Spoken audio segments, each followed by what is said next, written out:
Thank you, and welcome to Caliper's webinar, Why Executive Coaching Matters Now More Than Ever Before. I'm Patrick Sweeney, the president of Caliper. Today I'm very pleased to share with you insights from several experts on the importance of executive coaching, especially in this tough economy. I'd like to also mention that all registrants will receive an email with links to slides and a recording of today's presentation. Now I'd like to introduce our guest speakers. With me today is Kim Butler. Kim is the Vice President of Organizational Development Services here at Caliper. Kim has extensive experience at consulting with companies as an executive coach. Also, we'll be talking with Laird Covey. Laird is the President of Central Maine Medical Center. He'll share with us how executive coaching allowed him to work much more effectively with his team and ultimately helped him move into his new role. In addition, we'll be talking with some guests from Singapore, James Chua, Business Director of Tequa Value Chain, along with his coach, KL Chia, who works for Caliper out of Singapore. James and KL will discuss with us the transformation that occurred in James through his executive coaching experience. And finally, later in the presentation, an executive from a well-known manufacturing company will speak openly about how executive coaching allowed him to transition into a more family-minded business and work better with his team. Now I'd like to go over what we'll be discussing during today's session. We'll focus on the executive coaching experience, the goals that can be accomplished through executive coaching, what makes executive coaching successful, and how to utilize the coaching experience even after the sessions are over. So Kim, from your perspective, what is executive coaching and what goals are you trying to achieve when you're working with an executive? Well, executive coaching is a process of development where a coach and an employee, I'll call that person a coachee, sit down and they discuss and identify what are the goals that are going to help you enhance your leadership opportunities. In this tough economy, Kim, how are companies responding to coaching? Is it something that they're doing more of or less of? Well, Patrick, in today's economy, I've noticed that a lot of times leaders are doing way more with less. There's been downsizes and salary cuts, and many times people are tempted to just go hide in their offices or live in their silos. And what I've noticed is those companies that are aware of leadership development and the need to plan for their futures are investing in coaching and succession planning and leadership development initiatives. They recognize that now more than ever, leaders have to step up and lead, and that means to be out in the front, realize their strengths, their opportunities for improvement, and then help their teams to be the best they can be in these tough times, and that will equal a return on investment in terms of strategic goals as well as profitability. And as you're suggesting there, Kim, they are in a position to bring about the biggest change in their organization because their organization is looking to them. Absolutely. And now's the time when that leader needs to lean in and say, okay, I understand my strengths and I understand my weaknesses, and that's about the self-awareness piece. So if they realize that in times of stress, they would rather kind of pull from within, they could say, wait a minute, I need to plan my strategy so that I'm out with the employees, I'm hearing and asking questions, and I'm pulling everyone together so they feel safe. And safety is a big issue right now, feeling comfortable that someone knows where we're going, how we're going to get there, and there's constant communication in terms of everything. Safety is a very big issue, as you said. People need to feel safe, and they want to know that they're in a place where they can have an impact, where they can make a difference. And having leaders that know how to delegate to their teams and also to be intuitive enough to sense, geez, this person's looking like they could use another assignment because they're a high potential leader, or this one looks a little bit stressed out. It's to be able to tune into that during these tough times and be able to utilize everyone so they could feel part of the bigger picture so that we could pull together in these tough times instead of push each other away.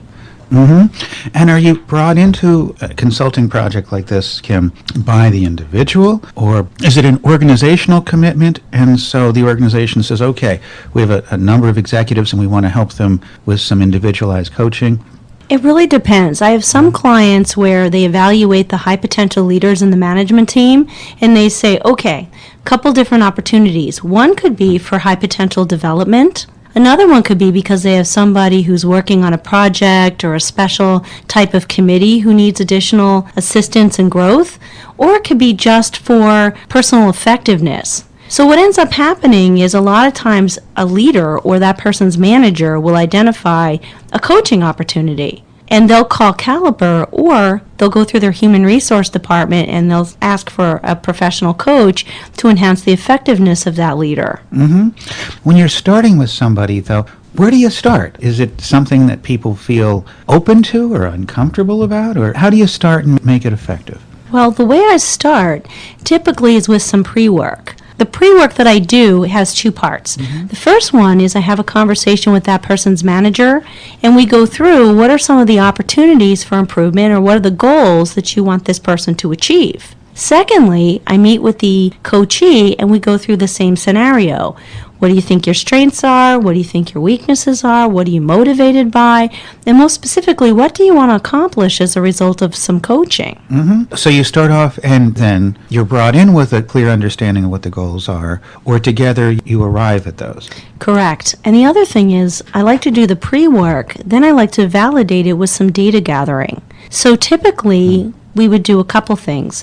Number one, we do the Caliper profile, so we can take a look at motivators and different pieces of information about their personality and potential. Secondly, we do a 360 feedback analysis. That typically includes their peers, their direct reports, their manager, and some customers that are typically internal in the organization. Once we have the data, then we can then take a good look at, is what you thought you needed to work on really what you need to work on? And at that point, we kind of bring it all home by identifying an individual development plan, which acts as our roadmap for the entire process. That's interesting, Kim. When you talk about the notion of what you have to work on, I've had this notion in my mind, in a situation like that, if I'm trying to work on something, I can generally work on one thing at a time. In other words, I like to think that the other stuff is kind of okay, and then maybe if there's just this one thing, and there might actually be three things, but but if I can work on one of them, it's a little bit easier. Is that the way you approach this, and is that really true in terms of your understanding of changing human behavior? Absolutely. Typically, the folks that I work with work on no more than three things. And primarily, we see trends where one or two very specific personality things pop into play all the time. So it's a combination of self-awareness and experience of wanting and recognizing the need to change behavior. A lot of times what I say is, if you can become aware when you're doing the stuff that's some of your rough edges, and you can quickly say, oh geez, I'm doing that, and then recognize that you have to do something different in that moment in order to make it more effective, then you've done what you needed to do. And I find that a lot of times it's just the decrease in the awareness. You know, here I am, and 2 seconds later, I've recognized and I can change. Versus before, where it could be maybe you weren't self-aware at all. Is this, in terms of an executive coach, is it oftentimes you're brought in when somebody has just moved into a new position, or is it some change inside of the organization? What are the ideal signs for bringing in an executive coach such as yourself? Typically, I see three most popular situations. The first one is high potential development. Somebody gets promoted and they have an opportunity to take on more responsibilities, or they have a bigger team, and it's a prime opportunity to help that person transition. Number two, for leadership effectiveness. And what I mean by that is there could be something that's coming through in terms of how they manage their team, how they build trust, how they communicate with other people, that keeps bringing them down or being a roadblock to their development. And then finally, the opportunity for a specific problem solving or scenario-based coaching. And what I mean by that is maybe they're taking on a new arm of the business, or maybe they're faced with bringing a team to a new level for a new initiative, and that's going to require a new skill set or a modified skill set to be successful. That's an interesting point.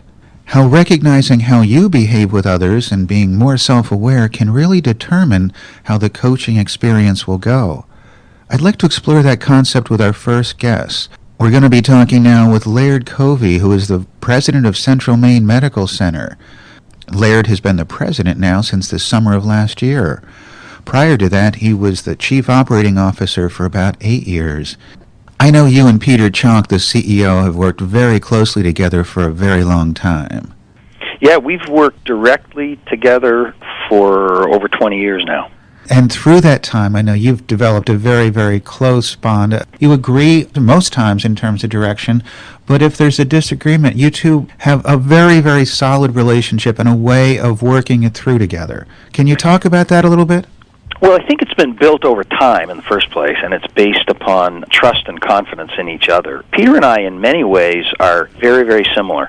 In other ways, we're actually quite different, and I think the ways that we approach problems and look at potential solutions tend to complement each other. We both have a very high sense of urgency. We both are driven to make this the best possible organization it can be. And I think in that fashion, sometimes we both can have a degree of impatience with process and with things not falling into place as quickly as they might. We also share a crystal clear vision about the future of the organization. We are both absolutely solidly grounded in what it is we're here to do. Quality drives all of our key decisions and so on. In terms of some of the ways we approach things differently, Peter is a very brilliant, intuitive decision maker who, when faced with a set of issues, immediately hones in on what the key issues are and where he thinks we ought to head, and he's an excellent leader in that fashion. I tend to be someone that processes things a little bit more, sometimes may even have a tendency to overanalyze situations, but an example of the differences that I think is valuable to the organization is that I can sometimes say, wait a minute, slow down a little bit, Peter. You're probably right about this, but you also may well be well out in front of everybody else in the organization, including me, and so slow down a little bit and let's think about it a little bit more. So that would be an example. And oftentimes, how we do something has as much to do with what we're doing. Absolutely. And again, there's no single right way to effectively lead an organization. Now, in terms of the coaching that you were going through, and I know you were working with Joe Moore here right. at Caliper, how early in the process did the coaching begin? I think I began working with Joe somewhere around the beginning of calendar 07. Mm-hmm. In terms of the discussions between Peter and me, it's actually a fascinating development if you look at it through my eyes, which is that some of our earliest discussions were actually driven as much or more by my own professional and developmental needs. I was at a point in my career, having done this kind of work for a long time, been in this organization for a long time, where I was looking for some change and some development, a little more autonomy in my decision-making, a little bit of further broadening of my responsibilities and so on. But I was coming at it from a personal developmental point of view, and Peter and I had a number of conversations about that. And to be blunt about it, they weren't really going very far. But one of the things that I did, with the support of the coach I was talking with, was to say, you know what, this isn't the right way of approaching this. And I'm looking at an internal issue about my own job satisfaction, and I need to back off on that. It's not in the best interest of the organization to continue going down this path. And so I actually made a very conscious decision where I was going to take a 6-month hiatus from raising this issue with Peter again and again and again and saying, I wonder if we shouldn't be changing our roles a little bit here. And during that time, what I'm going to focus on is challenging myself to be the very best I can be in my current responsibilities.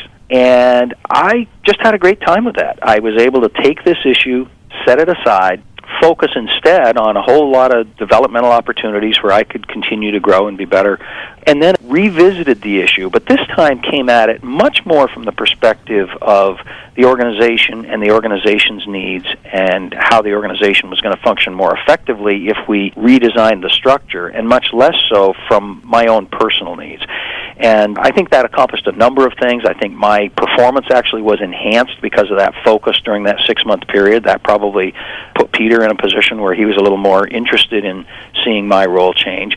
But more importantly, I think it properly positioned that this change at the end of the day is not really about Laird Covey and what my needs are and so on. It's about how the organization is best operated. I was successful in identifying areas where my own performance could be improved. But the most amazing thing is that in my situation, once I set that aside and focused on the organizational needs, the rest just sort of fell into place. And so I was lucky enough to end up in this new role as president of the hospital, and not because I was pushing for it, not because it was the prime focus of what I was driving for, but once I started focusing on something that I think at the end of the day is far more important than my own personal developmental needs, my situation luckily fell into place.